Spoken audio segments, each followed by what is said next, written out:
Hello students, चलिए start करते हैं। क्लास 10th एक्सरसाइज 13.1 का क्वेश्चन नंबर 5 देखते हैं क्या है। मोस्ट इंपोर्टेंट क्वेश्चन है तो ध्यान से समझना और क्या कुछ खास है इस क्वेश्चन के अंदर, चलिए सीखते हैं। सबसे पहले स्टेटमेंट देखेंगे। In a retail market fruit vendors were selling mangoes kept in packing box. एक फ्रूट मार्केट के अंदर फ्रूट वेंडर जो है ना मैंगोज सेल कर रहा है और सारे के सारे मैंगोज जो है बॉक्सेज के अंदर रखे हुए हैं। Then these boxes contained varying number of mangoes. The following was the distribution of mangoes according to the number of boxes. अब उसने कहा है कि भाई जो बॉक्स है ना उनके अंदर कम या ज्यादा मैंगो हो सकते हैं, किसी में ज्यादा मैंगो होंगे तो किसी में कम मैंगो हो सकते हैं। उस अकॉर्डिंग उसने यहां पे एक टेबल बना के दे दी। Then find out the mean number of mangoes kept in the packing box. तो हमें यहां पे mean number of mangoes in per box find out करने हैं by using a suitable method. अब सुटेबल मेथड कौन सा है यहां पे कोई मेंशन नहीं कर रखा, तो हम इस क्वेश्चन को डायरेक्ट मेथड से सोल्व आउट करने वाले हैं। अब फर्स्ट वाली कॉलम पे ध्यान दो भाई, क्या दे रखा है number of mangoes. Second column में क्या दे रखा है नंबर ऑफ बॉक्सेज। ठीक है, नंबर ऑफ मैंगोज में क्या दे रखा है हमें 50 से 52 मैंगोज। कितने बॉक्सेज है 15 बॉक्सेज में।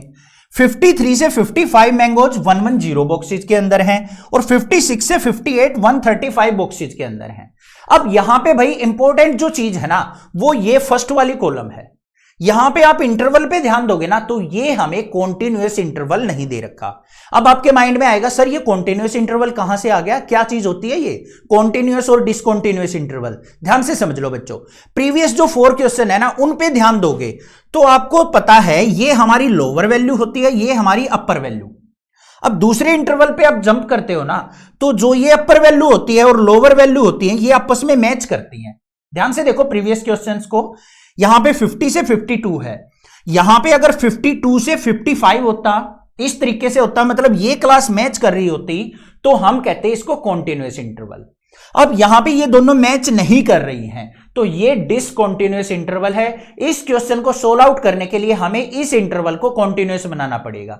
अब कॉन्टिन्यूअस बनाने का भी आसान सा तरीका है, घबराने की जरूरत नहीं है। यहां पे देखो इन दोनों क्लास में डिफरेंस कितना है, अपर क्लास और इस लोअर क्लास में डिफरेंस है 1 का। तो हमें क्या करना है 1 को 2 से डिवाइड कर लेना है, तो कितना हो गया 0.5। अब इस 0.5 को क्या करना है सभी क्लास इंटरवल में लोअर क्लास में से तो सब्ट्रैक्ट कर देना है और अपर क्लास में ऐड कर देना है, तो हमारा इंटरवल कॉन्टिन्यूअस बन जाएगा। सभी क्वेश्चंस में ऐसे ही करना है अगर हमें डिसकॉन्टिन्यूअस इंटरवल दे रखा है तो। ठीक है, पहले तो हम यहां पे इनका डिफरेंस देखेंगे। 1 का डिफरेंस है तो उसका हाफ कर लिया 0.5। 2 का डिफरेंस होता, मान लो यहां पे 52 है यहां पे 54 होता बच्चों, तो डिफरेंस कितने का हो जाता 2 का। 2 को 2 से डिवाइड करते तो 1 आ जाता, मतलब लोअर क्लास में से 1 को सब्ट्रैक्ट करते और अपर क्लास में 1 को ऐड करते। अब यहां पे हमें क्या करना पड़ेगा 0.5 को लोअर क्लास में से सब्ट्रैक्ट और 52 में ऐड करना पड़ेगा। तो यहां पे नंबर ऑफ मैंगोज का जो क्लास इंटरवल बनेगा वो क्या बनेगा, ध्यान से देखो 50 में से 0.5 को सब्ट्रैक्ट करेंगे तो क्या आएगा 49.5 और यहां पे क्या हो जाएगा मेरे पास 52 में ऐड करेंगे तो 52.5। अब यहां आ जाओ 53 में से, ये अब लोअर क्लास है, इसमें से 0.5 को सब्ट्रैक्ट करेंगे तो क्या आएगा 52.5 और इसमें ऐड करेंगे तो क्या आएगा 55.5। फिर ऐसे ही इसमें से करेंगे 55.5 से लेके 58.5, फिर यहां पे 58.5 से लेके हमारा 61.5 और फिर 61.5 से लेके ये हो जाएगा 64.5। अब इस इंटरवल पे ध्यान दो बच्चों, हमारा जो है इंटरवल वो कॉन्टिन्यूअस इंटरवल बन के तैयार हो गया। ठीक है, क्लियर बात हो गई। अब बारी आती है हमारा जो क्वेश्चन नंबर 1 2 3 4 था ना वैसा ही क्वेश्चन बन के तैयार हो गया। अब आपको इस पे ध्यान नहीं देना है बिल्कुल भी, इस वाली कॉलम पे आपको ध्यान नहीं देना है, आपकी कॉलम ये बन गई। अब इससे हमें क्या करना है भाई, अब xi किसके इक्वल होगा, इन दोनों को ऐड करेंगे 2 से डिवाइड, इन दोनों को ऐड करो तो कितना हो गया 102। 102 का हाफ क्या होता है 51। अब बच्चों इन दोनों के बीच में डिफरेंस देखो कितने का है 3 का, तो इसमें 3 ऐड करते चले जाओ बस। 51 में 3 ऐड किया 54, फिर 3 ऐड किया 57, फिर 3 ऐड किया तो यहां पे 60 और फिर 3 ऐड किया तो कितना आ गया 63। ये इनकी मिड वैल्यू आ गई। अब डायरेक्ट मेथड क्या कहता है हमारा, mean equal to means x bar equal to sigma XI/FI divide by sigma FI, यही होता है। ठीक है, तो अब हमें XI और FI फ्रीक्वेंसी की और XI की मल्टीप्लीकेशन कर लेनी है बच्चों। तो यहां पे हमारे पास 51 है और यहां पे हमारे पास क्या है 15, तो 15 और 51 की हम मल्टीप्लाई करेंगे तो क्या आ जाएगा 765। उसके बाद देखो 54 की और 110 की मल्टीप्लाई करते हैं तो मेरे पास आ जाएगा 5940। नेक्स्ट देखते हैं 57 की 135 की मल्टीप्लाई करते हैं तो मेरे पास आ जाएगा 7695। 60 की और 115 की मल्टीप्लाई करते हैं तो 6900, और आगे चलते हैं 63 की और 25 की मल्टीप्लाई करते हैं तो 1575 आ जाएगा।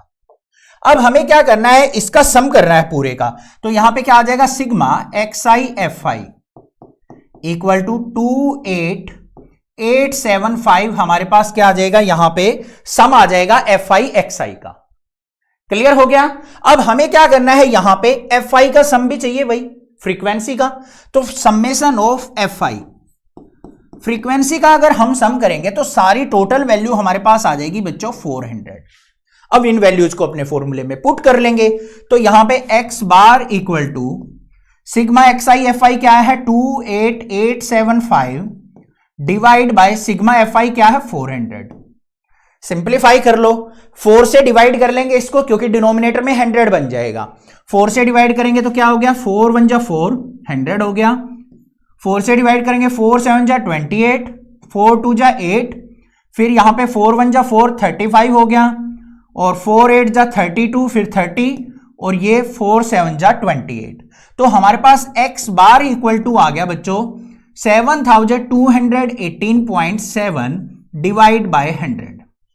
अब डिनोमिनेटर में कितनी जीरोज हैं 2 जीरो, तो हमारा डेसिमल जो है लेफ्ट साइड 2 प्लेसेस शिफ्ट हो जाएगा। तो x bar is equal to किसके आ गया मेरे पास 72.18, 2 डेसिमल प्लेसेस तक इसको लिख देंगे तो ये आ गए मेरे पास मीन नंबर ऑफ मैंगोज। अब कई बार इसको क्या करता है राउंड ऑफ करके पूछ लेता है, तो यहां पे हम डायरेक्टली आंसर लिख देंगे कि mean number of mangoes are 72, क्योंकि 0.18 अब काट काट के तो नहीं रखेंगे बॉक्सेज में, तो यहां पे हमारे पास मीन नंबर ऑफ मैंगोज आ गए 72.18। क्वेश्चन आ गया समझ में। इस चीज पे ध्यान देना है बस किस प्रकार से हमें यहां पे अपना इंटरवल सेट करना है। चैनल को सब्सक्राइब, वीडियो को लाइक जरूर करना, ज्यादा से ज्यादा शेयर करना। Thank you students for watching this video.